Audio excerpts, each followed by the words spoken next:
Are you saving too much for retirement? Sounds like an absurd question. Here are the 10 signs that you might be overdoing it. Saving for retirement is a wise decision that most of the people are not making enough. I cannot personally emphasize enough, but can you actually save too much? What if I told you over saving can be hurting your present life and your future? In this video, I'll be discussing 10 signs that you might be saving too much money for retirement and what you should do instead. Hello folks, welcome back to the channel. Today we are diving deep into the topic that does not get discussed enough: the risks of saving too much for retirement. I know it sounds strange, but stick with me folks, because this could change the way you approach your financial future. Let's get into it. First up, let's talk about what happens when saving for retirement becomes your sole focus to the point where you start neglecting your current financial needs. For example, let's take a lady in her 40s contributing significant portion of her income to the retirement account. Sounds smart, right? But here's the catch. She's been delaying her necessary home repairs, avoiding medical checkups, and even missing out some family vacations. She is saving for future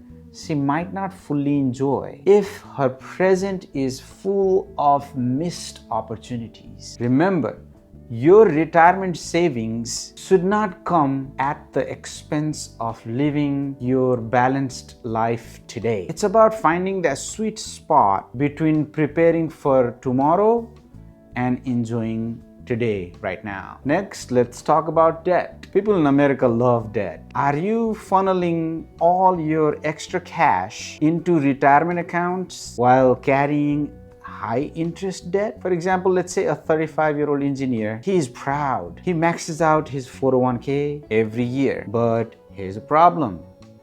He also has $15,000 credit card debt, and that has 18% interest. I've seen higher interest also. While his retirement account is growing at 7% average, that credit card debt is eating him alive. He would be better off paying that credit card debt first before focusing on adding more money to 401k. Remember, high interest debt should always take high priority because paying it off gives you an immediate guaranteed return. That's kind of hard to beat. An emergency fund is your safety net. But if all of your money is tied up in retirement accounts, trouble might just be right around the corner. For example, let's look at a young couple that's been saving diligently for retirement, but one day car breaks down unexpectedly, of course, and they realize they don't have enough funds to cover the repair. Their only option: take a loan from their 401k.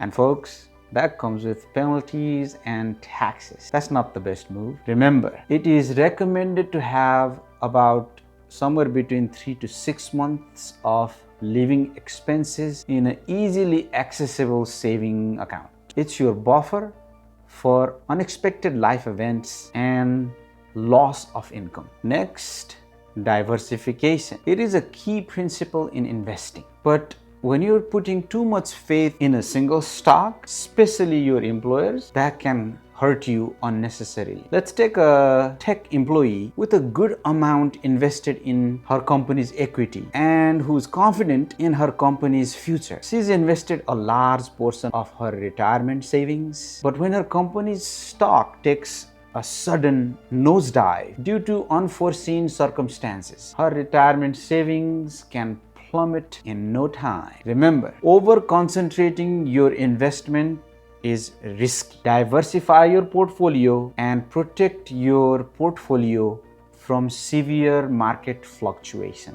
Saving for retirement is really important, but what about your life goals? Are you delaying major milestone because you're so focused on your future? For example, let's take a couple. They've been postponing buying their first home because they are going after a specific retirement target before they hit the age of 50. But they're missing out on building equity in a home and enjoying the joy of home ownership. Remember, while it's crucial to save for retirement, it is also very important to enjoy life's milestone. Finding that balance will help you avoid regret later on. Most of you guys know tax advantages are one of the biggest perks of retirement savings. But are you maximizing them? Now we're getting into the nitty-gritty point. Let's say a lady in her 50s who's been saving a good portion of her savings in a savings account, and she has not fully utilized her IRAs or 401ks. As a result, she is missing out significantly on the tax benefits, and that could cost her hundreds of thousands of dollars in retirement savings. Also, I could get into Roth and its disadvantages, but that's a topic in itself, and I can create a separate video for that one in the future. Remember, maximizing contributions to a tax-advantaged accounts like IRAs and 401ks should always take a priority. It is a smart way to grow your wealth and reduce your tax burden. Next one, are you estimating your retirement needs? This is a common mistake.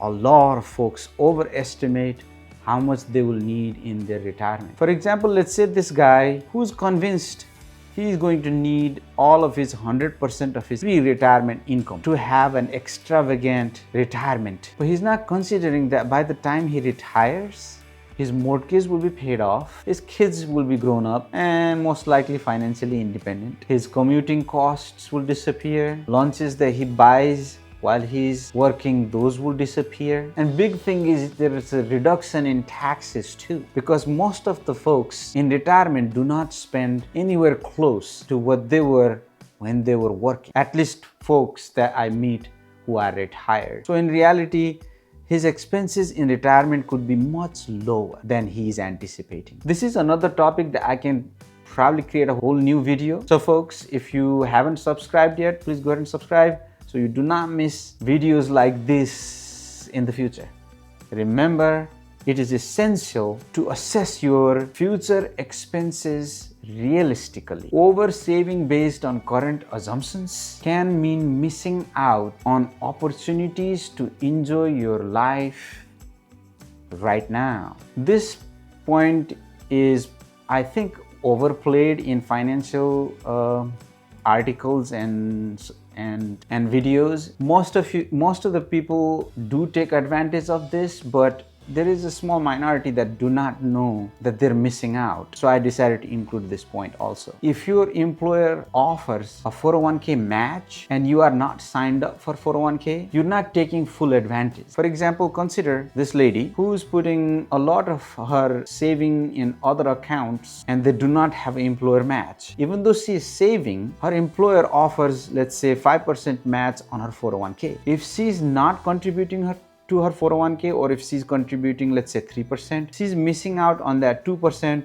for all 5%. That's the money she is missing out on simply because she hasn't prioritized or she's unaware of her employer's match. Remember, employer matches are one of the most easiest ways to boost your retirement savings. Make sure you're contributing enough to get the full match. It is essentially a guaranteed return on your investment. Next one, inflation. Inflation is a silent thief that takes your purchasing power away over time. Are you saving too much because you haven't factored in future costs? For example, let's say this guy is saving aggressively for retirement, assuming that $1 million will be enough. But he's not considering how inflation could affect his purchasing power 20 or 30 years down the road. In reality, he might not need to save as much as he thinks if he adjusts for inflation. This point is more about being aware of inflation, how aggressive it might be or how non-aggressive it might be. Some people think it's going to be super aggressive, and some people think it's not going to be, kind of like tax situation here. Some people think there's going to be higher taxes later down the road, and some people think taxes are nowhere close to your working years. I personally do not think taxes are going to be higher in retirement versus your working years. Also, the inflation, while government is printing money, can be much, much higher than in the future, let's say, if they do not print too much money. But both arguments are valid. It could be really high, it could be not as high as we anticipate. Remember, it's crucial to plan for inflation. Oversaving based on today's cost without considering future can lead to miscalculation and misallocation of resources. Finally, here's the big one, folks. Let's talk about the emotional toll. Are you constantly anxious about saving for retirement? This might be a sign that you are over prioritizing it. For example, let's say this lady finds herself checking her retirement account balance multiple times a day, constantly worrying, does she have enough? It's affecting her mental health and her relationships. She avoids social activities because she wants to save more. But what's the point of comfortable retirement if you're not even enjoying life now? Remember, folks, financial stress can take a serious toll on your well-being. Finding a balance between saving for future and living well today is a key to healthy, happy life. So, are you saving too much for your retirement? All right, folks, that's it for this video. I'll see you on next one. Take care of yourself and your loved ones. Peace.